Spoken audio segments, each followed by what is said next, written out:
آپ صلی اللہ علیہ وسلم حدیث مبارکہ ہے، بخاری شریف کی حدیث مبارکہ ہے، آپ نے فرمایا کہ آدمی کے لیے بہترین صدقہ کیا ہے؟ پوچھا گیا حضرت بہترین صدقہ، آپ نے فرمایا آدمی کے لیے بہترین صدقہ 3 چیزیں ہیں، صدقہ جاریہ، 3 چیزیں آدمی کے لیے صدقہ جاریہ ہیں۔ کون کون سی؟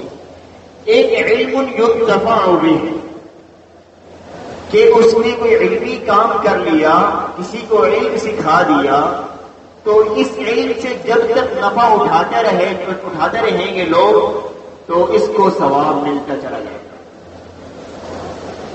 اس کو ثواب ملتا رہے گا۔ مثلا کسی نے اپنے علاقے میں دیکھا کہ میرے علاقے میں قرآن کی تعلیم کا کوئی انتظام نہیں ہے، اس نے وہ محنت کوشش کر کے کوئی نظام بنا دیا، کوئی قاری صاحب کو لے آئے اور تو لگا دیا کہ آپ بچوں کو پڑھانا شروع کر دیں۔ اب اس کا انتقال ہو بھی جائے تو جب تک یہ سلسلہ چلتا رہے گا اس کو ثواب ملتا چلا جائے گا، مرنے کے بعد یہ ثواب مل رہا ہے۔ یا اس طرح کوئی صدقہ جاریہ کا کوئی اور کام کر دیا، مثلا کسی جگہ دیکھا کہ یہاں کے لوگوں کو پانی کی بڑی مشقت ہے اور میٹھا پانی پینے کا صاف پانی نہیں مل رہا، اس نے وہاں نل لگوا دیا، ہینڈ پمپ لگوا دیا، لوگ آتے ہیں پانی پینا چاہتے ہیں، لوگ آتے ہیں، جتنے لوگ اس سے استفادہ کرتے رہیں گے، فائدہ اٹھاتے رہیں گے، اس کو ثواب ملتا چلا جائے گا۔ تیسری چیز جو ہے وہ اہم ہے، آج کل ہمیں اس چیز کا علم نہیں ہے، اس لیے ہم بے فکر ہوتے ہیں۔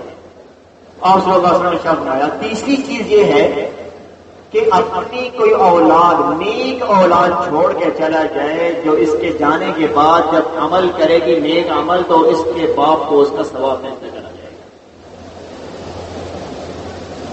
ثواب ملتا چلا جائے گا۔ جب بچہ قرآن پڑھتا ہے، کسی کا بچہ قرآن پڑھتا ہے تو بچے کو ثواب ملنا ہی ملنا ہے، لیکن اس کا ثواب اس کے والد کو بھی ملے گا۔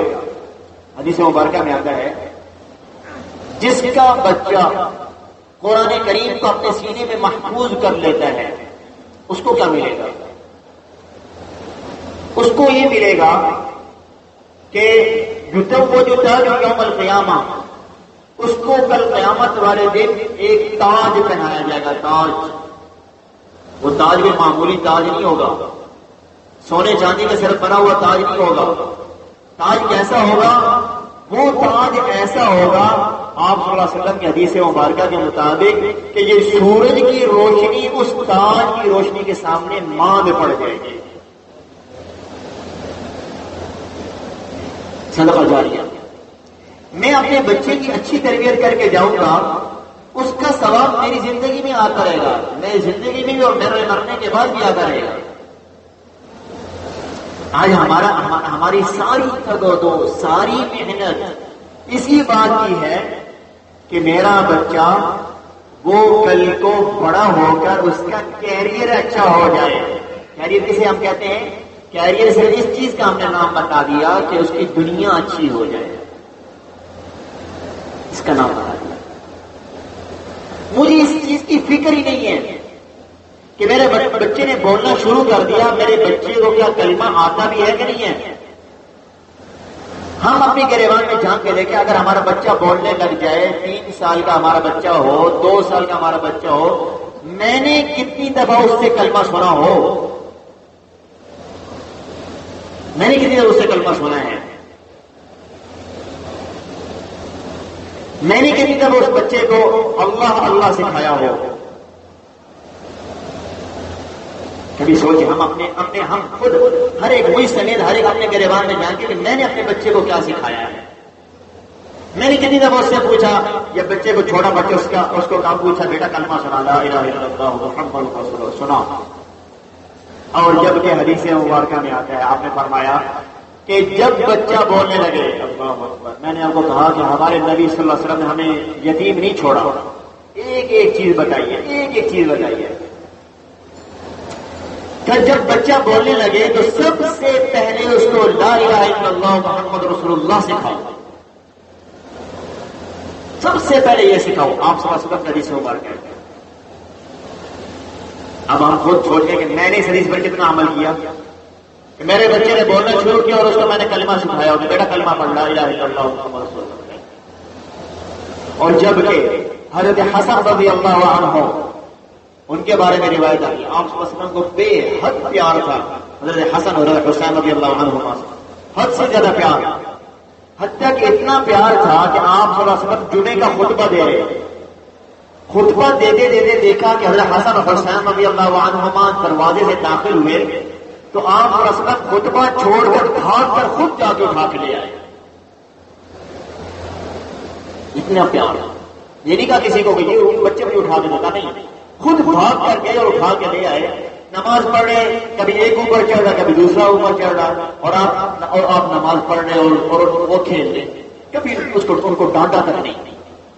اتنا پیار. اور آپ نے فرمایا اللہم انی احبہما فاحبب من احبہما، اللہ میں ان دونوں سے پیار کرتا ہوں، جو ان دونوں سے پیار کرے تو اس سے پیار کرتا. اتنی محبت. اور لیکن ایک دفعہ ایسا ہوا، حدیث مبارکہ میں آتا ہے کہ حضرت حسن رضی اللہ عنہ نے کہیں صدقے کی کھجوریں رکھی ہوئی تھی، ایک کھجور اٹھائی اور منہ میں ڈال دی. آپ صلی اللہ علیہ وسلم نے کیا فرمایا؟ حدیث مبارکہ میں الفاظ آتے ہیں کہ آپ نے فرمایا کخ کخ. یہ الفاظ حدیث مبارکہ کے الفاظ ہیں، راوی نے بیان کیے ہیں کہ آپ صلی اللہ علیہ وسلم کی یہ الفاظ، یہ آواز آپ علیہ السلام کے منہ مبارک سے نکلی ہے. اور کیا فرمایا آپ نے فرمایا کخ کخ، اور خود انگلی حضرت حسن کے منہ میں ڈال کے اور کھجور کو نکالا. کہا بیٹا ہم بنو ہاشم ہیں، ہم صدقہ نہیں کھاتے. بچے کی تربیت کرتے. بچہ تھا لیکن اس بچے کے ذہن میں بھی اتنی محبت کے باوجود آپ نے کراہت کی اور اس بچے کے ذہن میں بھی ڈالا بیٹا حسن ذرا خیال کرنا، ہم بنو ہاشم ہے، تم نے کبھی صدقے کی کوئی چیز نہیں کھانی ہے. بنو ہاشم نہیں کھاتے، سید صدقہ نہیں کھاتا. یہ بچے کی تربیت کی. عمر بن ابی سلمہ رضی اللہ عنہ، آپ کو معلوم ہے ہماری نبی صلی اللہ علیہ وسلم کے ازواج مطہرات میں ایک حضرت ام المؤمنین ام سلمہ رضی اللہ عنہا بھی ہیں. ام المؤمنین حضرت ام سلمہ رضی اللہ عنہا. ام سلمہ رضی اللہ عنہا کے خامد تھے ابو سلمہ رضی اللہ عنہ. آپ اس واقعے کے اندر ایک اور بات بتاؤں گا، اس کو بھی آپ یاد کر لیجیے گا. ابو سلمہ رضی اللہ عنہ، ام سلمہ کہتی ہیں میرے لیے انتہائی زبردست خامد تھا، انتہائی زبردست خامد تھا. تو ان کے انتقال ہو جانے کے بعد، انتقال سے پہلے بات ہوئی تو ابو سلمہ نے کہا دیکھو میرے انتقال کے بعد تم اگر شادی کرنا چاہو تو کر لینا. تو میرے انتقال کے بعد میرے دل میں خیال آیا ایک دعا ہے جو آپ صلی اللہ علیہ وسلم نے ارشاد فرمائی ہے، وہ کیا ہے؟ اللہم اجرنی فی مصیبتی واخلف لی خیرا منہا. جب بھی کسی شخص پر کوئی مصیبت آئے، کوئی بھی مصیبت آئے، اس موقع پر وہ یہ دعا پڑھ لے اللہم اجرنی فی مصیبتی واخلف لی خیرا منہا، کہ اللہ مجھے اس مصیبت میں اجر عطا فرما اور اس کا بہترین بدلہ عطا فرما. تو کہاں پر اسلام اسلام کے حدیث مبارک ہے کہ جو شخص یہ پڑھ لے گا اللہ تعالیٰ اس مصیبت سے اس کو نکالیں گے بھی اور اس سے بہتر بدلہ بھی عطا فرمائیں گے، اس سے اچھی چیز عطا فرمائیں گے جو ضائع ہوئی ہے. ام سلمہ کہتی ہیں میں نے یہ دعا تو پڑھ لی، دل میں خیال ہے دعا تو پڑھ لوں، دعا پڑھ لی ابو سلمہ کے انتقال پر، اور دل میں سوچ بھی رہی ہوں کہ ابو سلمہ سے اچھا تو کوئی ہو ہی نہیں سکتا، ابو سلمہ سے اچھا کون ہوگا، اتنی ان کی صفات تھی. تو دل میں یہ خیال آیا، اور لیکن اللہ تعالیٰ نے دکھا دیا کہ تو نے یہ دعا پڑھی تو اللہ تعالیٰ نے پھر ابو سلمہ سے اچھا نہیں، دنیا کے سارے انسانوں سے اعلیٰ ترین انسان اور اعلیٰ ترین جن کے نام لینا ہم وضو کے بغیر بھی ہم بے ادبی سمجھے آپ صلی اللہ علیہ وسلم کو ملا لیا. اور ام سلمہ رضی اللہ عنہ آپ صلی اللہ علیہ وسلم کی نکاح میں آ گئی. ان کا ایک بیٹا تھا عمر، وہ ابو سلمہ کا بیٹا تھا، اور وہ چھوٹا بچہ تھا وہ بھی ساتھ ہی وہ بھی آ گیا. اور حدیث مبارکہ کا الفاظ کانا حبیب النبی صلی اللہ علیہ وسلم، وہ آپ علیہ السلام کے پاس ہی پلا بڑا. تو عمر بن ابی سلمہ رضی اللہ عنہ آپ رضی اللہ عنہ آپ صلی اللہ علیہ وسلم کے پاس کھانا کھانے بیٹھے ہیں، چھوٹے بچے ہیں. یہ میں نے پہلی بھی حدیث مبارکہ بیان کی نام کے بغیر. کھانا کھاتے ہوئے کبھی ہاتھ دائیں جا رہا ہے، کبھی پلیٹ میں بائیں جا رہا ہے، کبھی آگے کبھی پیچھے کبھی درمیان میں، ایسے ہی پلیٹ میں پوری پلیٹ میں تو ہاتھ پھیر رہا بچے کے۔ تو آپ علیہ السلام نے کہا کہ بیٹا سم اللہ وکل بیمینک وکل مما یلیک، ایک لائن کے اندر 3 سنتیں سکھا دی بچے کو، ایک لائن، بیٹا بسم اللہ پڑھ کے کھانا شروع کرو، بیٹا اپنے سامنے سے کھاؤ، بیٹا دائیں ہاتھ سے کھاؤ۔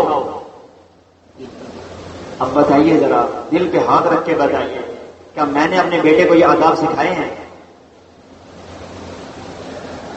سکھائے ہوں گے لیکن اس حد تک نہیں سکھائے۔ اکثریت نے ہم میں سے نہیں سکھائے اپنے بیٹے کو، اپنی بچی کو، اپنے بچے کو، بیٹا جو چیز کھانی ہے بسم اللہ پڑھ کے کھانی ہے، بیٹا کھانا کھانا ہے بسم اللہ پڑھ کے کھانا کھانا ہے، کبھی سکھایا؟ کبھی بیٹے کو سکھایا بیٹا کھانا کھانے کے بعد یہ دعا پڑھنی ہے الحمدللہ الذی اطعمنا وسقانا وجعلنا مسلمین، پڑھی؟ کبھی سکھایا؟ بیٹا نماز کا یہ طریقہ ہے، بیٹا نماز ہم پر فرض ہے، بیٹا دوسروں کے حقوق ہمارے ذمہ ہیں، نہیں سکھایا۔ کسی صاحب سے بات ہوئی نا تو کہہ رہا جی الحمدللہ جی میرا بیٹا، میں نے اس کو بڑی محنت کی اور الحمدللہ کہ اس کا کیریئر اچھا ہو گیا اگرچہ تھوڑا بے دین ہو گیا ہے۔ اور کیا کہہ رہے ساتھ میں کہ الحمدللہ اس کا کیریئر اچھا ہو گیا اگرچہ تھوڑا بے دین ہو گیا ہے۔ اس کیریئر کا کیا فائدہ جو صرف ہمیں 60 سال کی زندگی تک کام آئے گا اور 60 سال کے بعد کام نہیں آئے گا۔ ایک آدمی تھا نا، اس نے اپنے بیٹے کو بڑا پڑھایا لکھایا اور اس کو بہت اعلیٰ ڈگریاں اس کو دلوائی، حتیٰ کہ اپنی زمین بیچ کر بیرون ملک بھیج دیا، وہاں پڑھ کر اعلیٰ ڈگری لے کر